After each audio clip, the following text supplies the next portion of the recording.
Somos lo que creemos. Vivimos en función de lo que creemos. Así estamos diseñados. Voy a confesaros una cosa. Cuando canto entre vosotros, si pudiésemos poner una cámara en mi mente, yo estoy más o menos así.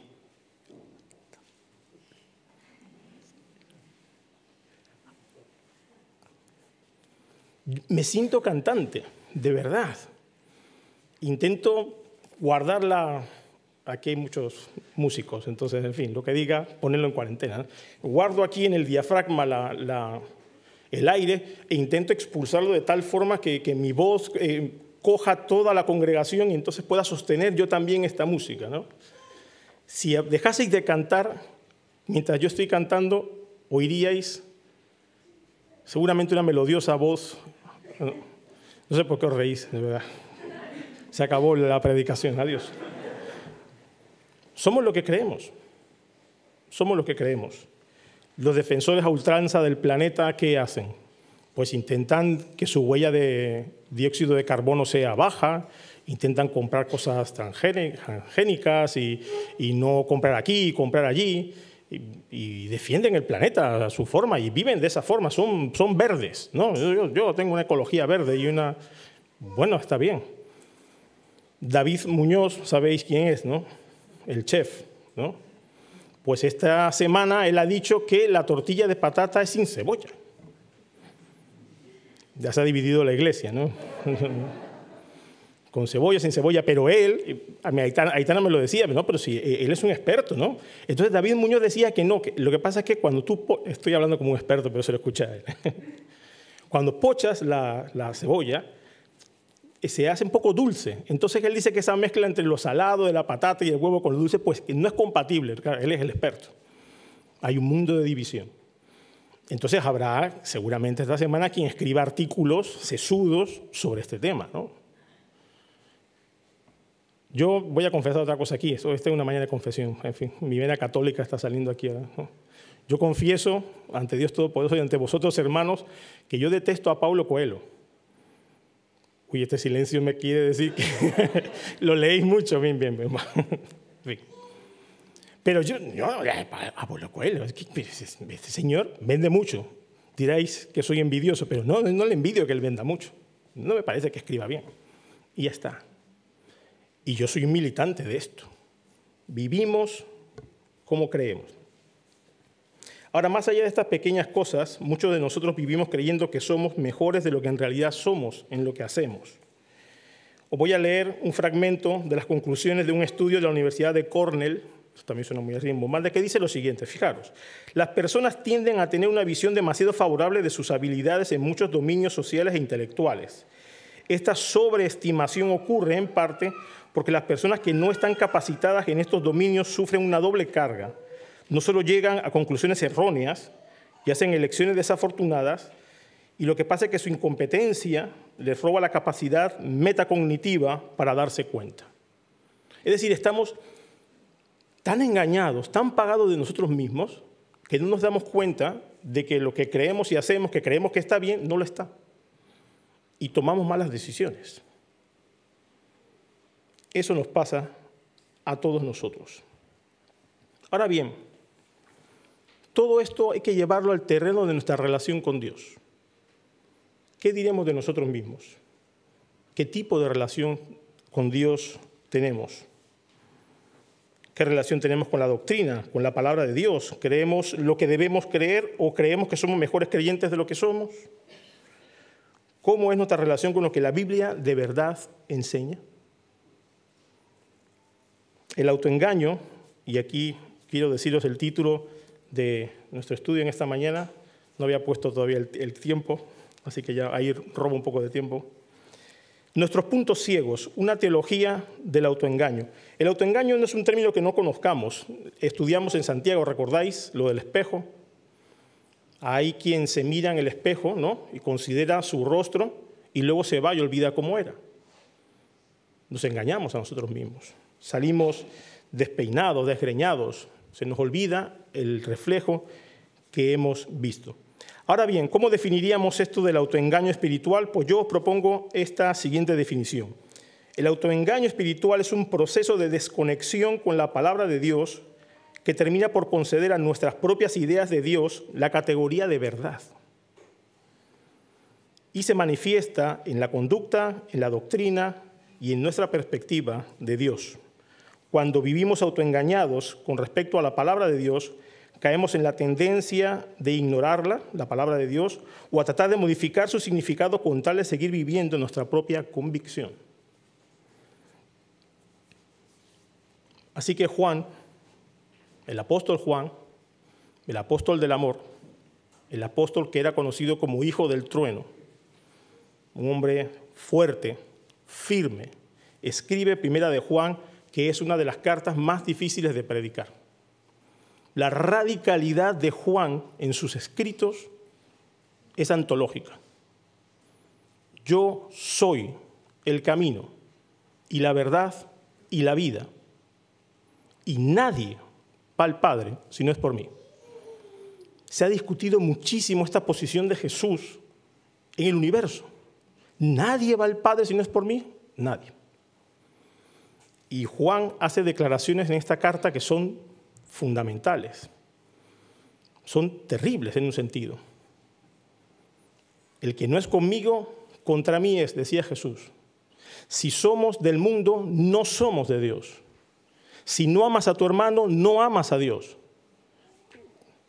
Esto es muy fuerte. Y mis queridos hermanos, no hay manera de predicar este sermón si no es con firmeza.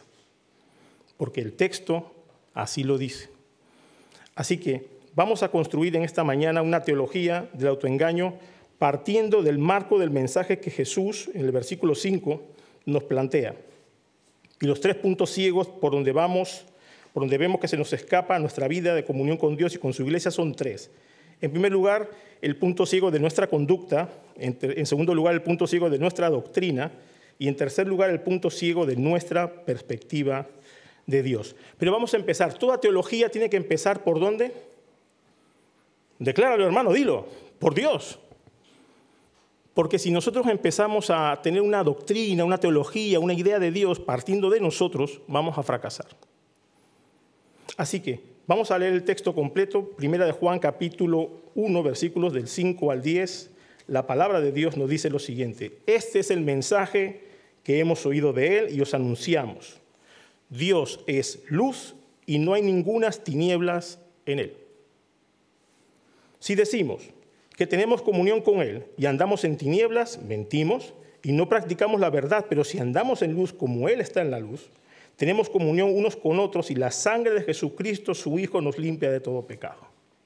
Si decimos que no tenemos pecado, nos engañamos a nosotros mismos y la verdad no está en nosotros. Si confesamos nuestros pecados, Él es fiel y justo para perdonar nuestros pecados y limpiarnos de toda maldad. Si decimos que no hemos pecado, le hacemos a Él mentiroso y su palabra no está en nosotros. ¿Qué os parece el texto? ¿Fácil? ¿Difícil? ¿Profundo? Esta es la palabra de Dios. Así que vamos a partir por el marco de nuestra teología del autoengaño. El carácter de Dios es la base de nuestra fe. Anotadlo. El carácter de Dios es la base de nuestra fe.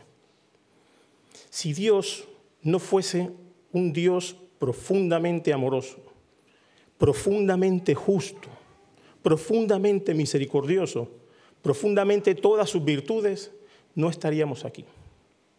Así que si queremos partir en un caminar con Dios, tenemos que partir de su carácter. Si Dios hubiese sido un Dios sin misericordia, posiblemente nos habría destruido a todos. Pero estábamos muertos en nuestros delitos y pecados, ¿y qué dice la palabra de Dios? Y Él nos dio vida. Por gracia sois salvos. Entonces, ¿ese marco cuál es? Dice el versículo 5, este es el mensaje que hemos oído de Él. Por un lado está el mensaje de Cristo. Recordad una cosa, Juan no se está inventando nada. El mensaje no parte de Juan. Recordad los versículos que nos expuso Abel. lo que era desde el principio, lo que hemos oído, lo que hemos visto con nuestros ojos, lo que hemos contemplado y palpado en nuestras manos tocante al verbo de vida. Yo estaba allí cuando la transfiguración. Yo le vi colgado en la cruz. Yo le vi resucitar. No, Juan no se inventa nada y en esta iglesia no nos inventamos nada. El mensaje, dice Juan en el versículo 5, este es el mensaje que hemos oído de él, de Cristo. Esto es lo que hemos oído. ¿Qué dice Juan en el capítulo 1? En el principio era el verbo, y el verbo era con Dios, y el verbo era Dios. La palabra de Dios, Hebreos capítulo 1. En los últimos tiempos, ¿qué ha hecho Dios? Revelarse, ¿qué cosa? En el Hijo, en un nuevo lenguaje para nosotros, para que podamos ser salvos. No, Juan no se inventa nada. El mensaje de Cristo es claro. Y no empieza con Juan, empieza desde el principio. Y no solamente eso, sino que ese mensaje, dice el versículo 5, es un mensaje que hemos oído y os anunciamos. Qué importante es esto. Recordad una cosa, la carta que Juan escribe, sus 3 cartas, están dirigidas a un grupo de hermanos allí en el Asia Menor que estaban sufriendo dentro de la iglesia de una serie de personas que decían ser unos por un lado gnósticos y otros por el lado docetistas. Bueno, esos palabras que están allí, ¿no? Los gnósticos decían básicamente que ellos tenían una especie de conocimiento nuevo que no tienen todos los demás y que ellos sí tienen, y por lo tanto ellos podían comportarse como querían porque es que ellos entendían a Dios de otra manera nueva.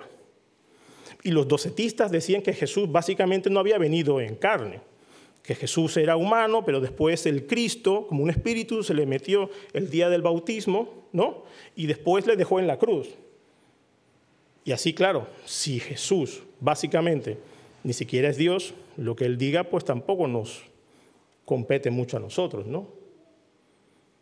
Pero Juan dice, no, este es el mensaje que hemos escuchado y os lo vamos a anunciar. Y lo hemos oído ¿de quién? De Jesucristo. No lo vamos a inventar. Tú imagínate, ¿no? Ahora Jesús se fue al cielo, ¿no? Entonces se miran los apóstoles y dicen, bueno, nos podemos inventar lo que queramos, total, Jesús ya se fue. Pero dice que lo que nosotros tocamos. Yo recuerdo la primera vez que conocí a una gran escritora panameña. Ella fue muy amiga del general Torrijos en Panamá, el dictador de los 70, allí que firmó el tratado, Torrijos Carter. Y conversando con ella yo le dije, Giovanna, ¿cómo se sentía Torrijos cuando te habrá dado un abrazo? Sí, muchas veces, sí, cuando iba allí al INAC, al Instituto Nacional de Cultura. ¿Qué se siente? ¿Echas de menos a alguien, a tu padre, a tu madre que ya no está? ¿Qué se siente? Cuando tú has sentido el calor de un abrazo, la voz que no se olvida, la imagen de tu padre, de tu madre, de tu hermano, de tu marido que no está. ¿Qué se siente? Juan dice, este mensaje que oímos de él, que no es una abstracción nuestra, no es un Cristo que... No, él estaba aquí, lo vimos y este mensaje os anunciamos. Y este mensaje es, en tercer lugar, el mensaje es el siguiente, Dios es luz. Dios es luz.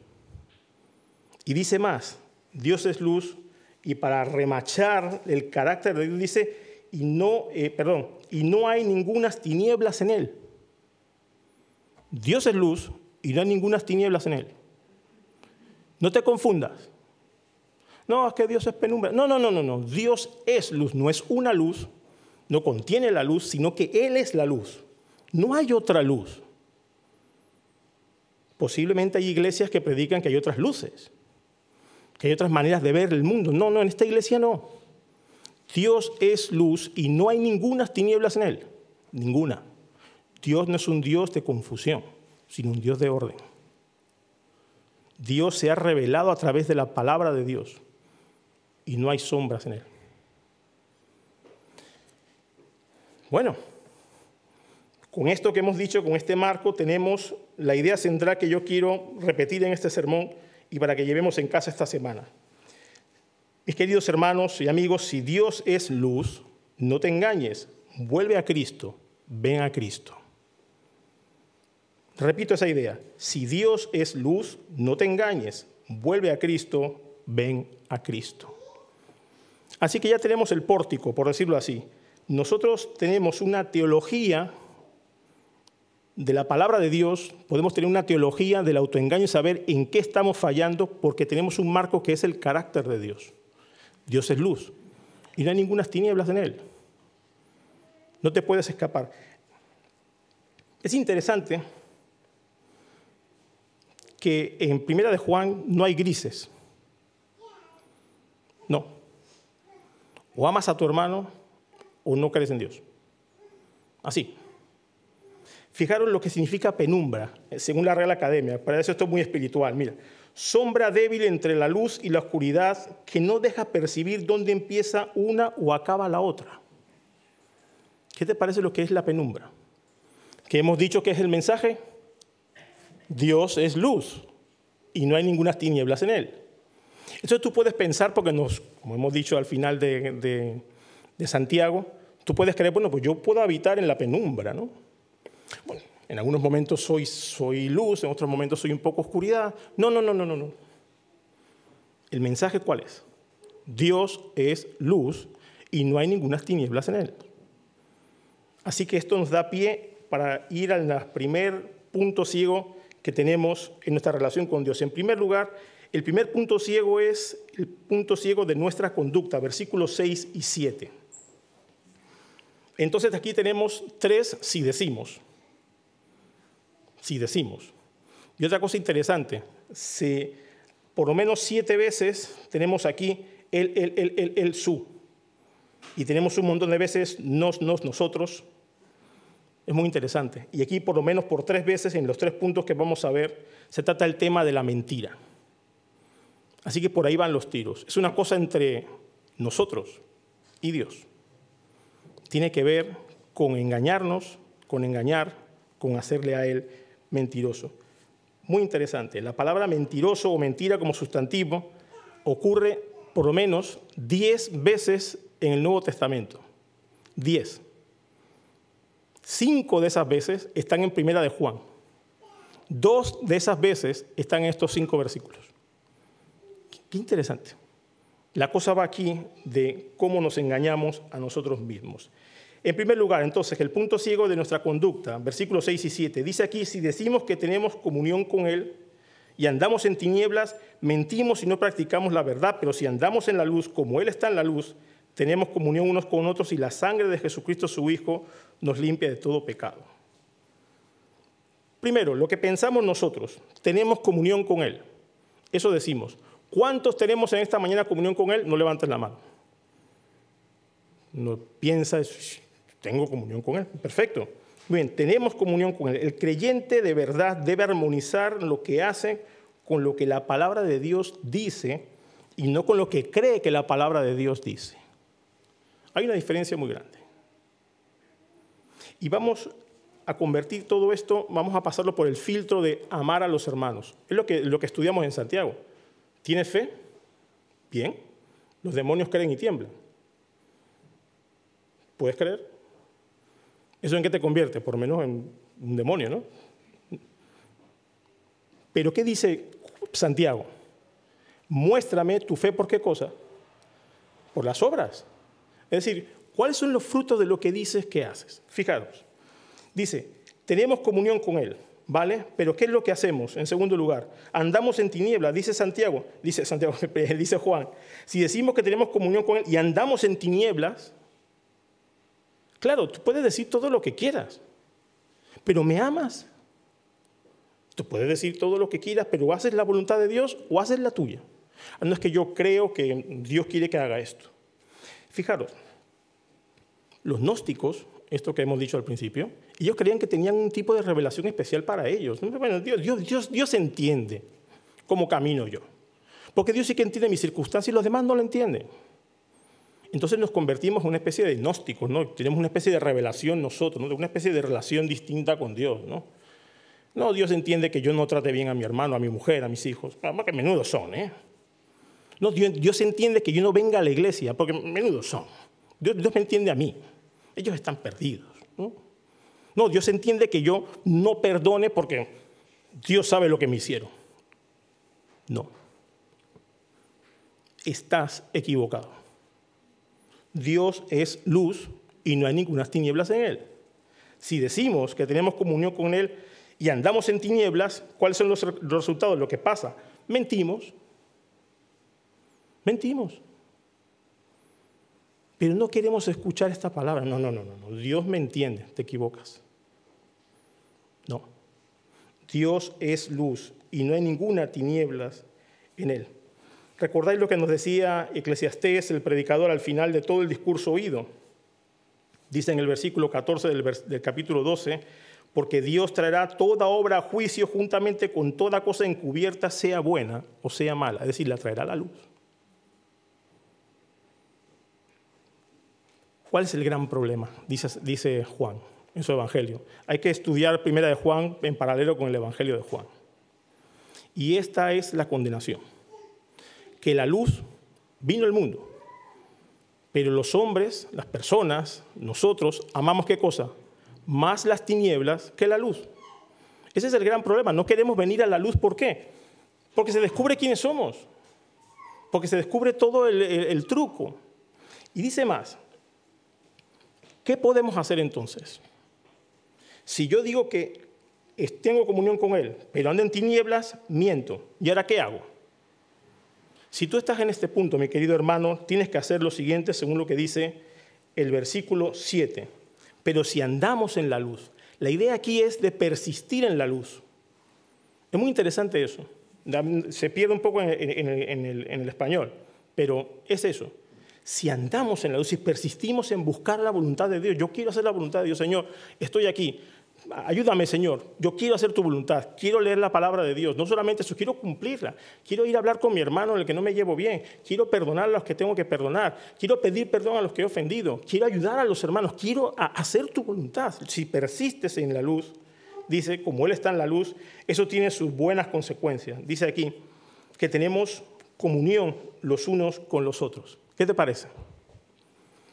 Cuando dejas de venir a la iglesia, cuando dejas de hablar con los hermanos en términos espirituales, cuando hay cosas que ocultas, cuando no hay comunión, ese es un síntoma de autoengaño.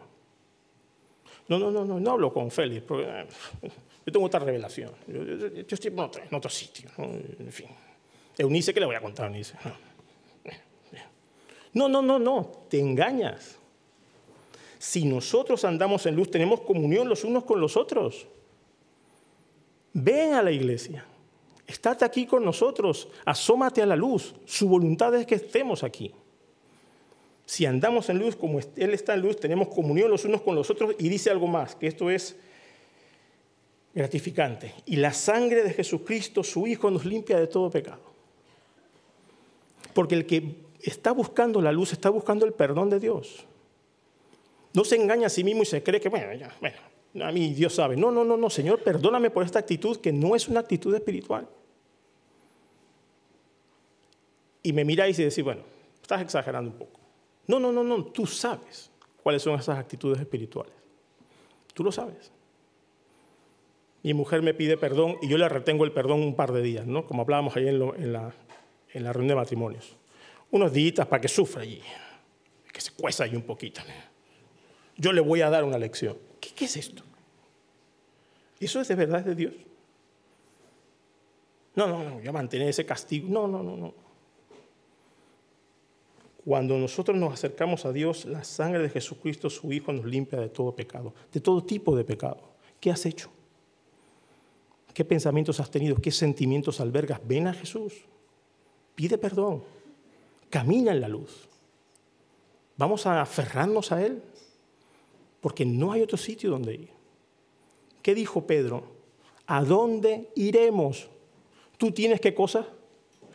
Palabras de vida eterna. Estamos hablando de tener una relación con Dios a través de su palabra. Busquemos la luz.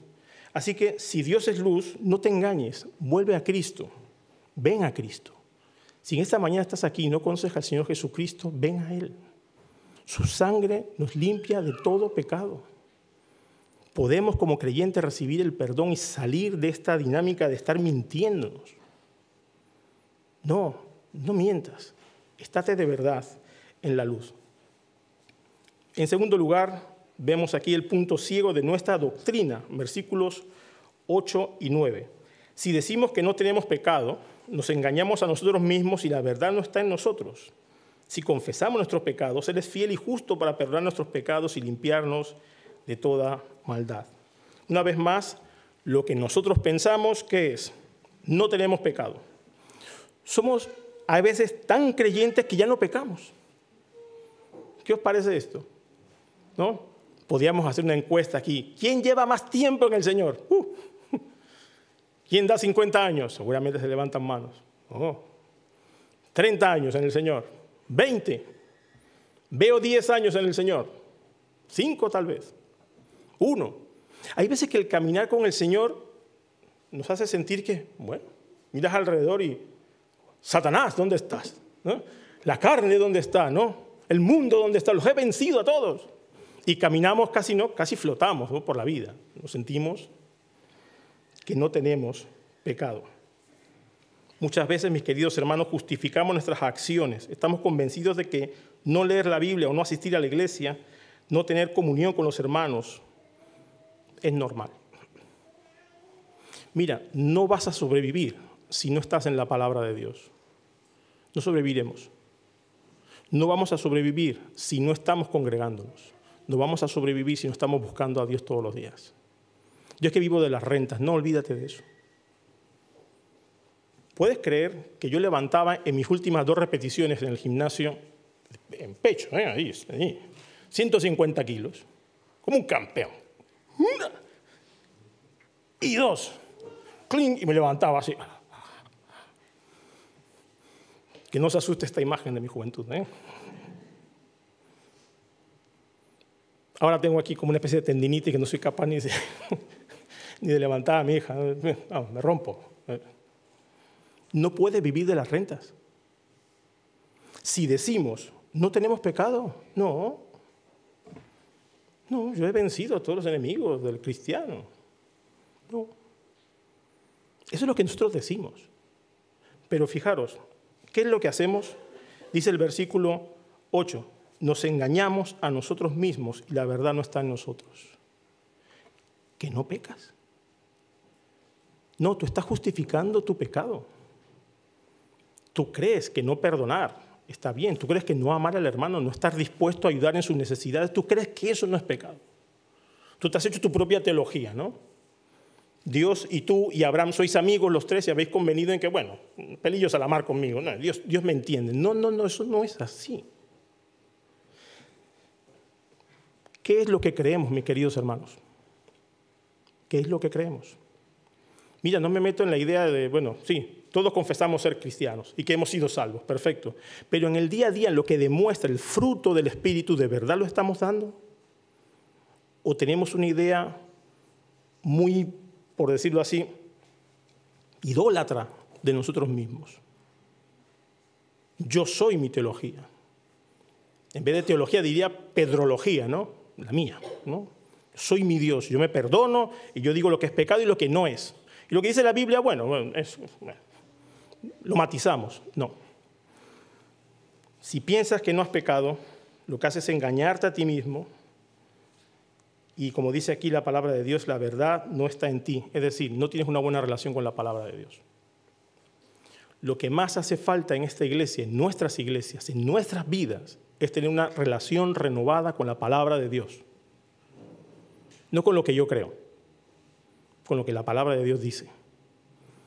Y mis queridos hermanos, yo estoy seguro porque estáis hechos de la misma pasta que yo, que vosotros sabéis a qué me refiero. Hay cosas, hay situaciones, hay personas, hay sentimientos, hay circunstancias que nosotros las tenemos en la penumbra, en la oscuridad. Vamos a esperar, bueno, a ver qué pasa. No, a ver qué pasa, no, la palabra de Dios dice, busca mi rostro. Cuando estamos en esa búsqueda de Dios, todo se ilumina y entonces tenemos que caer arrepentidos. Pero no queremos, nos gusta nuestro pecado, nos gusta nuestra teología, nos gusta nuestra propia doctrina. Ahora, ¿qué tenemos que hacer entonces? Una vez más, dice aquí lo que tenemos que hacer, versículo 8. Si confesamos nuestros pecados, Él es fiel y justo para perdonar nuestros pecados y limpiarnos de toda maldad. ¿Confesaremos nuestros pecados? Pero, ¿confesar qué es? Es muy interesante que confesar significa etimológicamente decir lo mismo con. Eso es confesar. No solamente pedir perdón, que eso hay que hacerlo, sino decir lo mismo que Dios dice de mi pecado. Soy pecador. Dios lo dice, eres pecador. Todos hemos pecado. Pues Señor, yo confieso mi pecado. Pero cuando confesamos, ¿qué hacemos? Señor, tu pueblo ha pecado. No, yo he pecado. Pedro cree en ese pecado. Yo te pido perdón, yo. Ah, no, pero es que mi mujer también. No. Tú, yo. Señor, confieso mi pecado. Y si confieso mi pecado, fijaros, ocurre primero la confesión, es decir, seguir confesando, seguir diciendo, y tenemos una certeza, Él es fiel y justo para perdonar. ¿Sabes quién es Jesús? ¿Sabes lo que Él hizo en la cruz por nosotros? Recordamos lo que nos decía Abel esta mañana, una vez más, sobre los símbolos. Él es fiel para seguir perdonándonos todos los días. No es fiel para estar con nosotros todos los días hasta el fin del mundo, que también es fiel para perdonar nuestros pecados. Fiel y justo. ¿Tú crees que Dios no te va a perdonar lo que debe perdonarte? Su justicia es tan importante que te perdona de una manera justa. Ven y pide perdón. Busquemos a Dios. No tengamos en estas cosas, estos sentimientos en zonas oscuras allí. No nos salgamos y pidamos perdón, confesemos. Él nos limpia de todo, nos perdona fiel y justamente y dice de toda maldad. Una vez más, ¿qué has hecho? ¿Qué sentimientos albergas? ¿Qué crees? Dios es capaz de perdonarte. Dios quiere perdonarte. Dios quiere sanarte. Si Dios es luz, no te engañes. Vuelve a Cristo. Ven a Cristo. No te engañes. Sí, peco. Señor, perdóname. En tercer lugar, el punto ciego, otro de nuestros puntos ciegos, es el punto ciego de nuestra perspectiva de Dios. Versículo 10. Al final dice Juan, si decimos, el otro si decimos, el tercero, si decimos que no hemos pecado, le hacemos al mentiroso y su palabra no está en nosotros. Otra vez, lo que pensamos nosotros, no hemos pecado. No. ¿Tú crees que alguien piensa así? ¿Alguien piensa de verdad que no ha pecado? Revisa tu semana, o revisa tu mañana de hoy, o el día de ayer. Estas cosas que decimos, estas cosas que hacemos, y bueno, tampoco es para tanto, ¿no? ¿Ah? ¿Cómo? ¿Qué palabra es esa? No es para tanto, ya te estás justificando otra vez. No hemos pecado, ¿no? No, nunca hemos hecho eso. Bueno, hay que entender las circunstancias también. Bueno, hay muchos matices aquí. No hay ningún matiz. ¿Has pecado, sí o no? ¿Necesitamos el perdón de Dios todos los días, sí o no? A eso es lo que nos empuja el texto. Y fijaros, lo que hacemos aquí, que es lo peor que se puede hacer, es hacer a Dios mentiroso. Dice el texto, si decimos que no hemos pecado, le hacemos a Él mentiroso. Todos nosotros hemos pecado y no alcanzamos la gloria de Dios. No hay justo ni aun uno. No hay persona que haga siempre el bien y nunca peque. Pero nosotros muchas veces nos creemos de verdad que ya no pecamos, que no hemos pecado. ¿En qué locura nos hemos metido? Necesitamos fervientemente el perdón de Dios. Le hacemos al mentiroso y su palabra no está en nosotros. Una vez más, ¿qué relación tenemos con la palabra de Dios? Mis queridos hermanos, esto es mucho más importante de lo que nosotros creemos. Esto es mucho más importante y mucho más necesario de cualquier otra cosa que necesite esta iglesia, que necesitemos cada uno de nosotros. Pero no nos damos cuenta. Yo anotaba esta semana que algunos dirán después de este sermón, exageras, y seguirán con su vida de tinieblas. Ni siquiera se pararán a pensar algunos en que, bueno, Señor, voy a revisar mi relación contigo. ¿Qué estoy creyendo? Muchos no lo harán. Y eso es lo que pasa muchísimas veces. La única manera de volver a la verdad de nuestra relación con Dios es reconociendo que no somos lo que creemos, que lo que necesitamos es volver a la palabra de Dios. 3 cosas entonces en esta mañana, 3 puntos ciegos desde la perspectiva del carácter de Dios, el punto ciego de nuestra conducta, de nuestra doctrina y de nuestra perspectiva con Dios. Si Dios es luz, no te engañes, vuelve a Cristo, ven a Cristo. Si yo decidiese de ahora en adelante, cada vez que tenemos el culto libre, levantarme y desde mi sitio empezar a cantar el himno Cuán grande es Él, que es mi favorito, ahí desgañitando, ¿no?, el aire de la mañana de los domingos, allí con todo mi corazón, dirías, bueno, Pedro, vale, es emocionante escucharte con tu voz rota, vamos a decirlo así, ¿no?, en términos de cantantes, ¿no? Gracias, hermano, me diría, ¿no?, al que esté dirigiendo Miguel, me diría, gracias, Pedro. Pero si en la semana siguiente ya dirige Félix, yo levanto mi mano, quiero cantar para la honra y gloria de Dios, que eso se suele decir mucho, el himno Cuán grande es Él. No voy a poner a cantar, no. Y Félix me dirá, bueno, vale. Pero si en la siguiente semana Esteban me ve levantar la mano, ya sospecha y dice, uff, Pedro, ¿cuán grande es Él otra vez? Ya la iglesia empezaría a mirar a los ancianos, ¿no? Y la siguiente semana levanto la mano y está Abel y me mira y dice, no, Abel, no voy a cantar Cuán grande es Él. Y Abel diría, oh, qué alivio. Es que quiero convocaros, hermanos, a una clase de cómo cantar el sábado por la mañana. De 10 a 2 de la tarde. Yo voy a enseñar cómo se canta. No sé cómo me miraría Abel, diría que hemos creado un monstruo. Sí, hemos creado un monstruo.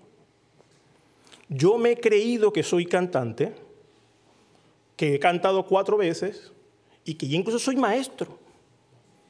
Y si no venís a mis clases de canto, me ofendéis. ¿Qué pensáis de mí? ¿Que no canto bien? Es que no habéis sido ninguno de vosotros capaces de decirme, oye, Pedro, me ponéis de no por el hombro y me decís, Pedro, gracias, pero lo tuyo no es cantar. ¿Está bien? Pero canta en un coro, ahí al fondo de todos, ¿no? Se te vea solo la cabecita, ¿no? Intenta no cantar muy fuerte, ¿no? En la vida espiritual pasa exactamente lo mismo, mis queridos hermanos. Nuestro silencio, recordad cómo terminamos Santiago. Si alguno de vosotros se desvía y alguno lo hace volver, gloria a Dios. Alguien tiene que decirnos, hermano, ese no es el camino. Vuelve a la palabra. Pero nuestro silencio muchas veces produce monstruos. Entonces nos queremos convertir en maestros. Dios es luz, no te engañes, ven a Cristo, ven a Cristo. Si en esta mañana tú estás aquí y no conoces a Jesucristo como tu Salvador personal, yo te animo en el nombre del Señor que te reconcilies con Dios. Busca al Señor. Hermanos, si esta mañana estás aquí y sabes que te has desviado de la fe, sabes que no estás cumpliendo con lo que la palabra de Dios dice, sabes que no estás teniendo los deseos, motivaciones, sentimientos espirituales que debes tener, pide perdón. Dios es abundante en misericordia y quiere perdonarnos. Quiere que tú y yo caminemos en la senda correcta. Quiere que caminemos en su buena, agradable y perfecta voluntad. Ese es su deseo. Ahora, lo que sigue en Primera de Juan no es fácil. Vamos a escuchar grandes palabras, grandes desafíos, y en el nombre del Señor te animo a que en el poder del Espíritu Santo asumas esos desafíos. En el Señor podemos y vamos a seguir caminando. Vamos a reconciliarnos con Él, vamos a buscar su palabra y vamos a ponerla en práctica. Vamos a orar. Nuestro Señor, gracias por tu palabra y yo te pido en el nombre de tu Hijo Jesucristo, por mí, por mis hermanos, que tú nos ayudes a meditar en estas cosas, a coger tu palabra, Señor, a no engañarnos y a buscarte a ti, que eres el único y verdadero Dios que vive en una luz inaccesible y que se ha hecho manifiesta esa luz a través de tu Hijo Jesucristo. Tú eres luz y en ti no hay tinieblas, Padre. Ayúdanos a no vivir engañados. Ayúdanos, Señor, a buscar la senda correcta. Gracias, Padre, por tu palabra. Gracias por tu bendición. Gracias por cada uno de mis hermanos. Bendícelos, bendíceme, bendícenos, Señor. Bendice esta iglesia en el nombre de Jesús. Amén. Que el Señor los bendiga.